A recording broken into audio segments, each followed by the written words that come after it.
गीता में भगवान कृष्ण ने बताया किस तरह इंसान कर सकता है ईश्वर के दर्शन। हम सबने अपने मन में परमात्मा की कोई न कोई छवि बनाई हुई है।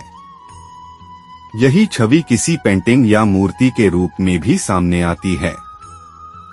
परमात्मा के निराकार निर्गुण स्वरूप की कल्पना करना हमारे लिए कठिन है, इसलिए हम उसे आंखों से देखने की कोशिश करते हैं।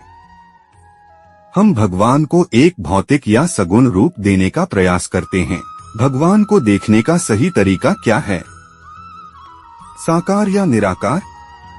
भगवद गीता अध्याय 11 श्लोक 8 में भगवान कृष्ण कहते हैं, न तू मां शक्यसे द्रष्टुम नेनैव स्वचक्षुषा दिव्यं ददामि ते चक्षुः पश्य में योगमैश्वरम, यानी तुम इन भौतिक नेत्रों से मेरे ब्रह्मांडीय रूप को नहीं देख सकते, इसलिए मेरे राजसी ऐश्वर्य को निहारने के लिए मैं तुम्हें दिव्य दृष्टि प्रदान करता हूँ। भगवान कृष्ण कहते हैं कि उनकी दिव्यता को देखने के लिए भौतिक आँखें कभी सक्षम नहीं हो पाएंगी। हमें उसे दिव्य दृष्टि से देखने की जरूरत है।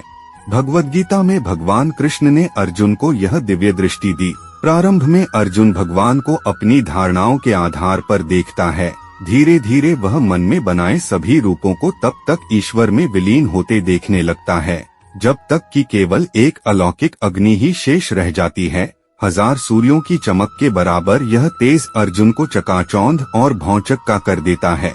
अर्जुन की ही तरह हम इंद्रियों की सीमित धारणाओं से दुनिया को देखते हैं।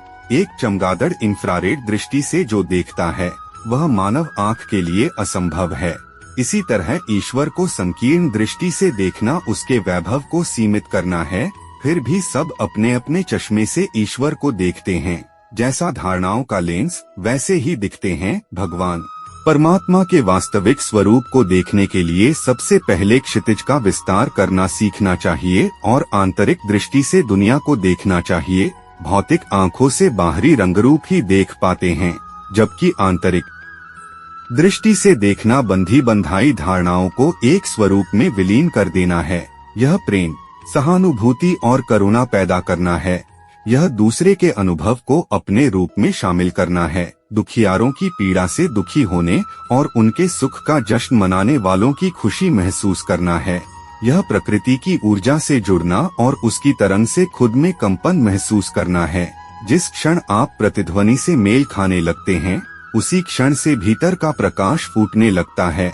आप आसपास और भीतर की हर चीज के लिए भक्ति और प्रेम से भरने लगते हैं। यही वह समय होता है जब आप ईश्वर को उनके वास्तविक रूप में देखने के लिए दिव्य प्रकाश से धन्य हो जाते हैं। हर जगह दैवी गुणों की तलाश करें। जब किसी चीज में सुंदरता देखते हैं तो भगवान को देख रहे होते हैं। प्रेम, करुणा और मित्रता ईश्वर के ही रूप हैं। क्या आपके अंदर ये गुण नहीं हैं? प्रेम और करुणा से भर जाएं। ईश्वर को महसूस करने का यह सबसे आसान तरीका है। जीवन को इस दिव्यता से भर लें। भगवद गीता में भगवान कृष्ण अर्जुन को बताते हैं कि उन्हें सच्चे योग के ईश्वर, देवताओं के देवता के रूप में देखना कितना मुश्किल है।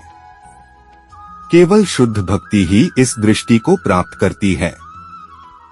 यदि कभी भी भगवान को देखना चाहते हैं तो उन्हें भक्ति की दृष्टि से देखें। वीडियो पसंद आए तो भक्ति वेदा चैनल को सब्सक्राइब जरूर करें।